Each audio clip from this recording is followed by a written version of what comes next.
How's it going, everyone? Today I'm gonna show you how to remove your Facebook account on other devices. Now this is just super quick and simple, so make sure to follow the steps as I show you. Now first things first, let's head on to your Facebook application.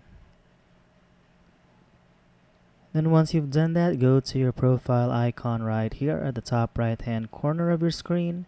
Just click on that and scroll down and go to settings and privacy. Now under settings and privacy, go to settings and scroll down and locate security.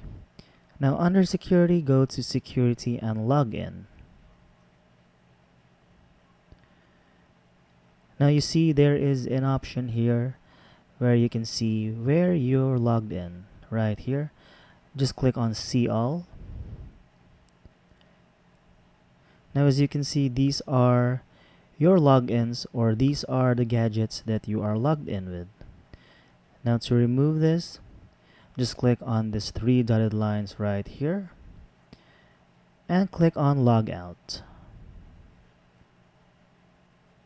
So you can do that for all the devices, or just pick which one you want to log out, or you can just simply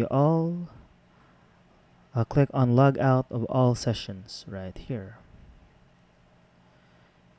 So that's it for this video, everyone, and if you find it helpful, be sure to give it a like, subscribe, and click on that notification bell to be notified for future videos. Bye!